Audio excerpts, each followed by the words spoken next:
도널드 트럼프와 블라디미르 젤렌스키의 역사적인 만남, 날짜가 공개됐습니다. 왜 역사적인지는 잠시 후 설명하겠습니다. 이 만남은 7월 28일 워싱턴에서 이루어질 예정입니다. 젤렌스키는 자신의 팀과 함께 트럼프를 만나러 갑니다. 미국 측이 전쟁 종식을 위한 몇 가지 자체 계획을 제시하겠다고 약속했기 때문입니다. 협상의 주요 주제는 우크라이나 방공망 강화와 패트리엇 미사일 생산 라이선스입니다. 그리고 여기서 주목할 만한 점이 있습니다. 한편 세르게이 라브로프 러시아 외무장관은 공개적으로 도널드 트럼프를 비난하며 앵커리지 합의가 무산된 책임을 그에게 돌리고 있습니다. 그리고 남자의 말을 이야기하며 지난 방송에 그 주제를 다시 언급하고 있습니다. 그리고 크렘린 대변인 드미트리 페스코프는 모스크바가 미국의 새로운 제안을 기다릴 것이라고 밝혔습니다. 트럼프는 이 시각 자신의 소셜 네트워크인 트루스 소셜에 블라디미르 젤렌스키와의 인터뷰 영상을 공유하고 있습니다.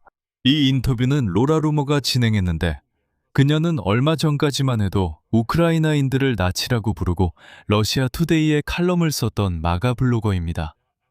그런데 이제는 공개적으로 러시아는 우리의 친구가 아니다라고 밝혔습니다. 이 인터뷰에서 젤렌스키는 비공식적으로 그들이 마침내 도널드 트럼프와 공감대를 형성했고 트럼프가 우크라이나 대통령을 신뢰하게 되었으며 전쟁을 끝내고 싶지 않은 쪽이 바로 블라디미르 푸틴임을 인정했다고 밝혔습니다. 이번 방송에서는 여러분과 함께 젤렌스키와 트럼프가 언제 어떤 이야기를 나눌지 자세히 알아보겠습니다. 로라 루머에게 무슨 일이 있었기에 이제 그녀가 우리의 동맹이 되었는지, 젤렌스키가 트럼프와의 관계에서 전환점에 대해 그녀에게 무엇을 말했는지 알아보겠습니다. 그리고 그가 러시아가 다시 소련으로 변할 수 있다고 말한 내용과 왜 이런 구도에서 크렘린이 아무것도 얻지 못하게 되는지에 대해서도 알아보겠습니다. 여기서 간단히 상기시키자면 도널드 트럼프는 7월 8일에 블라디미르 푸틴에게 전화하겠다고 약속했지만 결국 전화하지 않았습니다. 제 이름은 알렉세이 패치입니다. 함께 이 주제에 대해 이야기해 봅시다. 하지만 시작하기 전에 이 유튜브 채널을 구독해 주시길 부탁드립니다. 저희는 30만 구독자를 향해 가고 있으니 여러분의 구독에 진심으로 감사드리겠습니다. 자, 이제 공식적으로 말할 수 있습니다. 우크라이나 대통령 볼로디미르 젤렌스키가 도널드 트럼프와 그의 팀을 직접 만나기 위해 워싱턴으로 갑니다. 그리고 이번 방문의 분위기는 두 지도자의 이전 만남들과는 매우 다릅니다. 볼로디미르 젤렌스키의 미국 방문은 7월 28일 화요일로 예정되어 있습니다. 그리고 로이터 통신은 백악관 관계자를 인용해 보도했습니다. 미국 대통령 도널드 트럼프와 우크라이나 대통령 볼로디미르 젤렌스키는 바로 화요일에 워싱턴에서 만날 예정입니다. 조금 후에 소스필레는 젤렌스키가 트럼프와의 회담 외에도 7월 11일 72세의 나이로 심혈관 질환 합병증으로 사망한 린지 그레이엄 상원의원의 장례식에 참석할 것이라고 밝혔습니다. 적어도 이것이 공식적인 입장입니다. 린지 그레이엄의 장례식은 같은 날인 7월 28일 워싱턴에서 열릴 예정입니다. 그리고 우크라이나 언론에 따르면 이번 만남의 형식은 아직 조율 중인데 이는 단순히 젤렌스키와 트럼프의 의례적인 만남이 아니기 때문입니다. 상황은 훨씬 더 심각합니다. 사실 7월 22일에 젤렌스키는 트럼프의 특사인 스티븐 피트코프와 제러드 쿠시너와 전화통화를 했습니다. 우크라이나 측에서는 그 통화에 대통령실장 키릴 부다노프, 대통령실 제1부실장 세르게이 키슬리차, 그리고 수석 협상가가 참여했습니다. 우크라이나 측 협상가 루스템 우메로프는 참고로 아마도 워싱턴으로 완전히 이주해서 그곳에서 우크라이나 대사로 임명될 가능성이 높습니다. 그리고 그 대화가 있은 바로 다음 날인 7월 23일, 젤렌스키는 기자회견에서 방문 일정을 발표했습니다. 그리고 그는 미국 측이 워싱턴에서 전쟁 종식을 위한 몇 가지 방안과 계획을 공유할 것이며 이후 이 계획들을 러시아 측과도 논의할 예정이라고 말했습니다.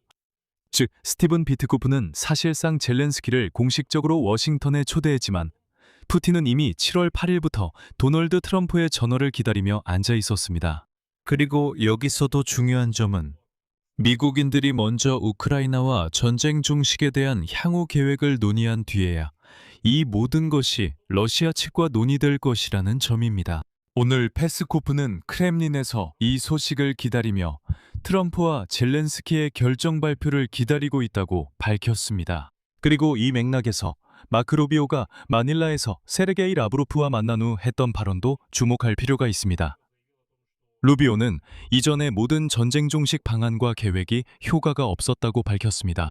그는 우크라이나가 항복을 거부했기 때문에 효과가 없었다고 말합니다. 우크라이나는 자신들에게 불리한 조건을 받아들이기를 거부했고 트럼프가 키예프를 압박해서 푸틴의 조건을 받아들이게 만들 것이라는 크렘린의 모든 기대는 실현되지 않았습니다. 그리고 우크라이나와 미국 간의 협상에서 주요 주제는 향후 평화 계획 논의 외에도 우크라이나 방공망 강화와 패트리엇 미사일 생산 라이선스에 관한 것입니다. 그리고 바로 방문이 발표된 그날, 이 주제를 더욱 강화하는 소식이 나왔습니다. 폴란드는 미국에 우크라이나와 함께 패트리엇 미사일 생산을 공동으로 추진하고 그 생산 시설을 폴란드 영토에 두는 방안을 제안했습니다. 여기서 물론 숟가락을 얹으려 한다고 말할 수도 있겠지만 그렇게는 하지 않겠습니다. 이 사실은 폴란드 국방부 차관 마그달레나 사프코비악 체르네치카가 브리핑에서 밝혔습니다. 그녀의 발언은 다음과 같습니다. 인용하자면 우리는 이것이 3자 협력이 되기를 제안했습니다. 즉, 미국, 우크라이나, 그리고 폴란드입니다. 왜냐하면 이 생산을 보호하는 것이 중요하기 때문이며 이 생산이 안전한 장소에서 이루어지도록 하기 위함입니다. 사실 논리는 명확하고 우리에게 매우 유리합니다. 폴란드 영토에 있는 패트리어트 요격 미사일 생산 공장은 나토의 보호를 받는 시설로 러시아 미사일이 절대 도달하지 못할 뿐만 아니라 러시아인들도 감히 그곳을 공격하지 못할 것입니다. 트럼프는 7월 8일 앙카라에서 열린 나토 정상회의에서 젤렌스키와의 공개 회담 중에 우크라이나의 패트리어트 생산 권리를 약속했다는 점을 상기시켜드립니다. 하지만 블룸버그는 당시에도 이런 생산을 시작하려면 오랜 시간이 걸릴 것이고 고갈된 재고를 빠르게 보충하는 것은 불가능하다고 경고했습니다. 그럼에도 불구하고 이것은 여전히 돌파구입니다. 왜냐하면 현재 미국을 제외하고 패트리어트 요격 미사일 생산 라이선스를 가진 나라는 독일과 일본뿐이기 때문입니다. 즉 전 세계의 단 두 나라뿐이었는데 우크라이나가 세 번째가 된 것입니다. 그리고 블라디미르 젤렌스키가 미국을 방문하는 맥락과 그곳에서 논의될 사안의 맥락에서 대부분의 마가 운동이 우크라이나 쪽으로 놀랍게 방향을 튼 점을 언급할 필요가 있습니다. 메가 운동의 대표적인 인물인 로라 루머가 오늘 키이우에 있습니다. 그리고 바로 로라 루머의 이야기가 중요한데 이는 트럼프 진영의 분위기에서 무슨 일이 일어나고 있는지 이해하는 데 시사점을 주기 때문입니다. 트럼프 진영이라고 해도 되겠죠? 7월 23일 로라 루머는 소셜 네트워크 X에서 자신이 키예프의 마린스키 궁전에서 블라디미르 젤렌스키와 인터뷰를 했다고 밝혔습니다. 다음은 그녀의 인용문입니다. 방금 우크라이나 마린스키 궁전에서 블라디미르 젤렌스키 대통령과 인터뷰를 했습니다. 금디 주제도 없었고 저는 질문에 전혀 망설이지 않았습니다. 이것은 사실입니다. 그녀는 젤렌스키에게 우크라이나에 나치가 있는지 직접적으로 물었습니다. 그리고 심지어 아주 이상한 질문들도 했습니다. 예를 들어 젤렌스키가 에마뉴엘 마크롱과 함께 마약을 했다는 것이 사실인지 러시아 선전에서 언급된 내용에 대해 물었습니다. 네, 이상한 질문도 있었지만 이 인터뷰는 우크라이나에 매우 중요했습니다. 그 이유를 설명하겠습니다. 하지만 먼저 로라 루머가 누구인지 그리고 왜 그녀가 지금 키예프에 와서 젤렌스키와 인터뷰를 하는 것이 정말 중요한 사건인지에 대해 말씀드리겠습니다. 로라 루머는 극우 성향의 미국 블로거로 도널드 트럼프와 가까운 인물이며 정말 엄청난 규모의 팔로워층을 거느리고 있습니다. 그리고 오랜 세월 동안 그녀는 미국 고립주의자들의 대변자 역할을 해왔습니다. 이들은 미국이 최우선이라며 전 세계에는 신경 쓸 필요가 없다고 주장해왔습니다. 그렇습니다. 그녀는 우크라이나에 대한 모든 지원을 중단하라고 요구하는 미국 고립주의자들의 대변자였습니다. 그녀는 우크라이나인들을 노골적으로 나치라고 불렀습니다. 그녀는 젤렌스키와 우크라이나 관리들을 비판했습니다. 그녀는 우크라이나 언론을 상대로 공개적인 정보 캠페인을 벌였습니다. 그녀는 러시아의 선전 내러티브를 퍼뜨렸습니다. 그리고 2021년부터 그녀는 러시아 투데이에 여러 칼럼을 썼습니다. 즉, 직접적으로 크렘린의 선전 채널에서 일한 것입니다. 그리고 여기서 그녀의 전형적인 과거 인용문을 하나 소개하겠습니다. 이 인용문만 봐도 지난 몇 년간 로라 루머의 전체적인 분위기를 알 수 있습니다. 인용문입니다. 우리는 러시아와 전쟁 중이 아닙니다. 제가 우리 정치인들이 이미 힘든 미국 납세자들을 무시하고 1,000억 달러나 되는 우리의 돈을 우크라이나에 보내는 걸 볼 때마다 정말 역겹습니다. 이것이 올해 5월까지의 로라 루머의 모습이었습니다. 하지만 그 후 우크라이나는 그녀의 편집자를 초대했습니다. 키이우와 오데사로요. 그는 키이우에 도착했고 러시아군의 포격을 받았습니다. 로라 루머는 우크라이나에서 찍은 그의 실제 영상을 보았습니다. 그녀는 갑자기 깨달으며 어떻게 이럴 수 있죠? 라고 말했습니다. 그녀가 생각했던 정교회의 수호자 러시아가 어떻게 똑같은 기독교인들이 사는 우크라이나의 도시들을 미사일로 무참히 파괴할 수 있냐는 겁니다. 그녀는 이게 도대체 무슨 일이야? 잠깐만요. 라고 말합니다. 우크라이나에 나치가 있고 그들이 신앙에 반대한다고 우리에게 말했잖아요. 거기서는 성직자들이 살해당하고 교회들이 폐쇄되고 있는데 러시아는 정교회를 지키기 위해 나선다고 했잖아요. 그런데 알고 보니 아니었어요. 이 야만인들은 그냥 우크라이나 도시들을 폭격하고 똑같은 기독교인들을 죽이고 멈출 생각도 없더라고요. 그리고 나서 그녀는 우크라이나 대통령이 7월 4일 미국 독립기념일을 축하한 것을 보고 충격을 받았어요. 반면에 러시아는 메드베데프를 이란에 보내서 하메네이, 즉 미국의 적과 작별 인사를 하게 했죠. 결국 그녀는 실제로 무슨 일이 일어나고 있는지 이해하기 위해 직접 키이우에 도착했어요. 그리고 바로 키이우에서 로라 루머는 자신이 수년간 러시아 선정의 영향을 받아왔음을 공개적으로 인정했어요. 그녀의 현재 표현은 이렇게 들립니다. 러시아는 우리의 친구가 아니다. 그녀는 우크라이나 방문으로 자신이 믿었던 정보 중 일부가 거짓임을 확신하게 됐다고 합니다. 그리고 참고로 로라 루머가 키예프에서 처음 방문한 곳 중 하나는 키이우 페체르스크 라브라였는데 이곳은 정교회를 보호한다고 주장하는 러시아인들이 공격한 곳입니다. 키예프에서 루머가 젤렌스키와 인터뷰했습니다. 이 이야기에서 가장 중요한 점은 도널드 트럼프가 자신의 소셜미디어인 트루소셜에 이 인터뷰 일부를 공유했다는 것입니다. 루머 자신은 미국 대통령이 그녀의 대화에 매우 긍정적으로 반응했다고 썼습니다. 여기서 말씀드리자면 로라 루머는 도널드 트럼프와 매우 가까운 블로거입니다. 둘이 껴안는 모습도 자주 보이고 함께한 행사도 많고 그녀는 늘 곁에 있습니다. 그리고 그녀가 백악관의 일부 인사결정에 영향을 미쳤다는 정보도 있습니다. 하지만 여기서 솔직하게 말하자면 너무 큰 기대는 하지 않으셨으면 합니다. 로라 루머의 방향 전환이 트럼프 행정부 전체의 노선 변경은 아닙니다. 하지만 수년 동안 크렘린의 주장을 마가 청중에게 전달해온 사람이 공개적으로 자신이 속았다고 인정한다면 이는 예전에는 우리에게 가장 적대적이었던 그 환경에서 매우 눈에 띄는 변화입니다. 상상해보세요. 마가 운동 대변인이 내가 틀렸고 속았어요 라고 말하는 상황을. 저는 마가 운동이 변하기를 진심으로 바랍니다. 그리고 로라 루머가 이 점에서 혼자가 아닙니다. 또 다른 마가 블로거가 있습니다.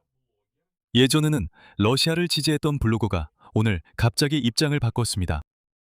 팟캐스터 팀플은 이제 우크라이나의 승리를 지지한다고 밝혔고 우크라이나가 자신의 존재를 위해 사악한 독재자와 싸우고 있다고 인정했습니다.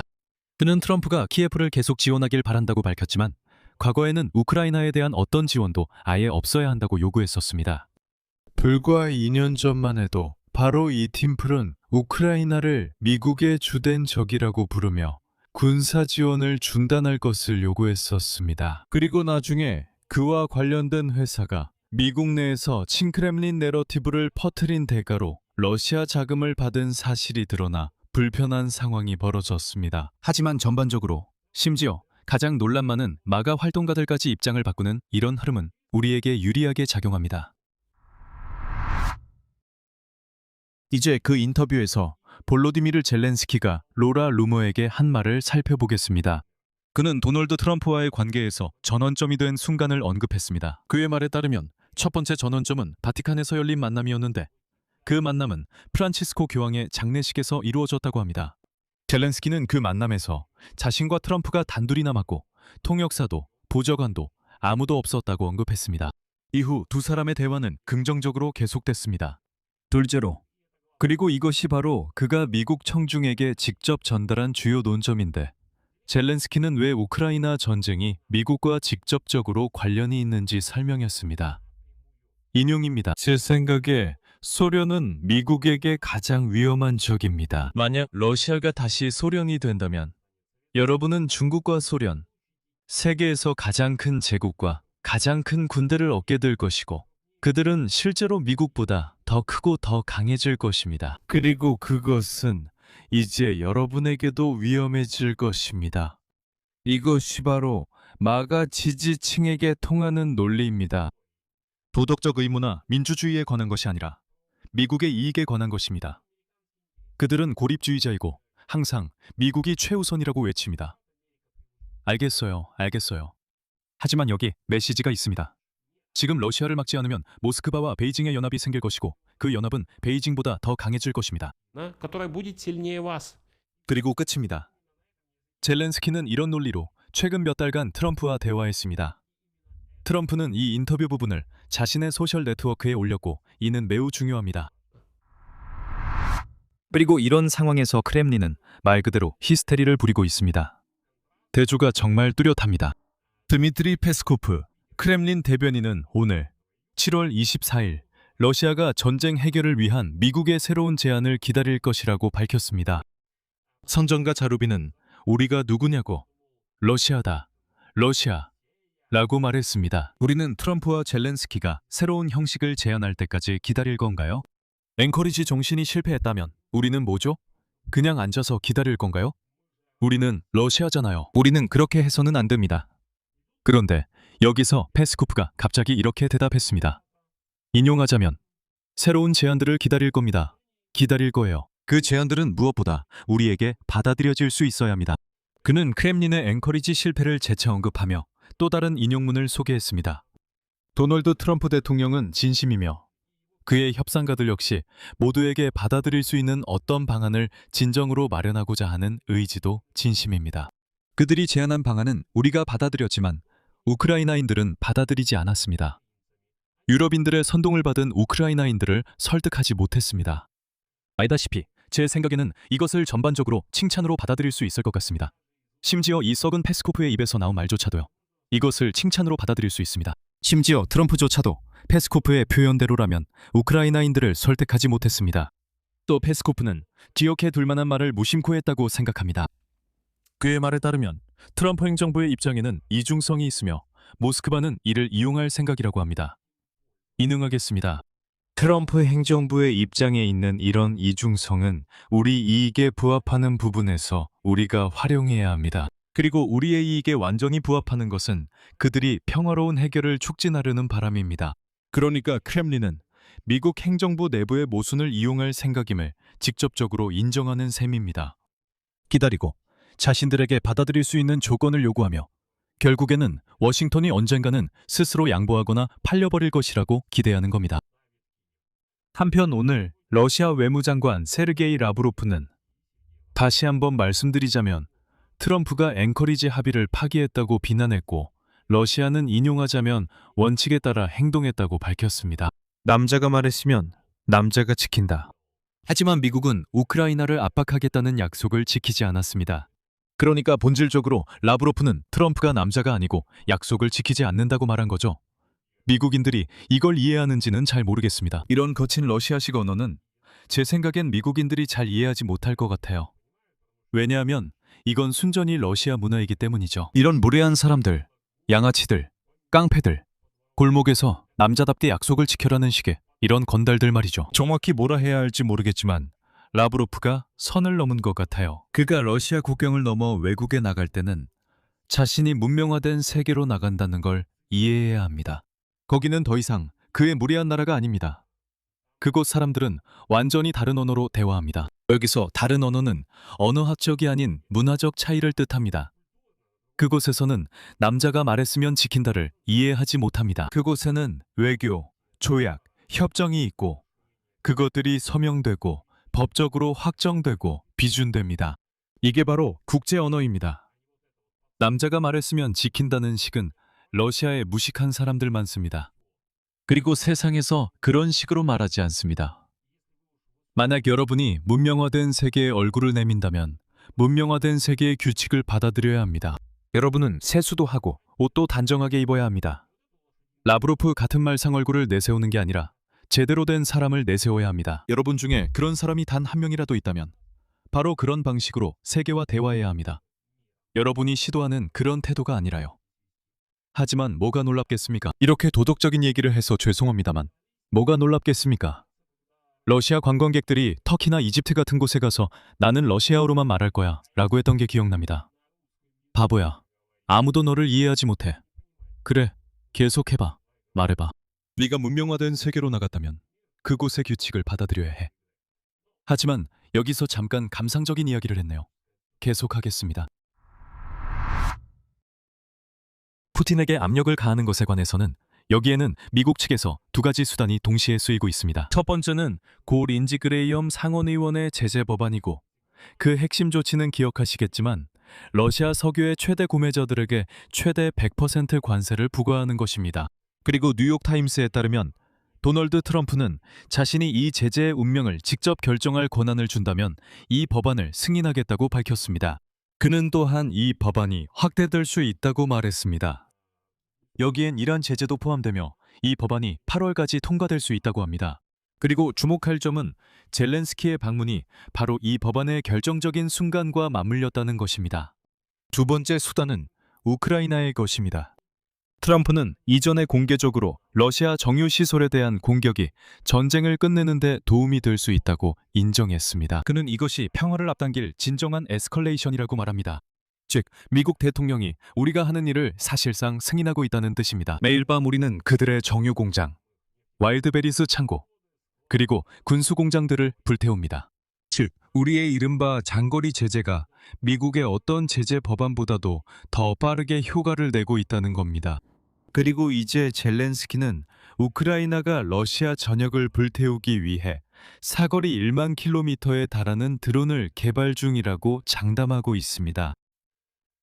이 부분에서 저는 확신합니다. 러시아인들은 분명히 비웃으면서 무슨 1만 킬로미터야? 무슨 소리야? 라고 할 겁니다. 그리고 저는 상기시켜드리죠.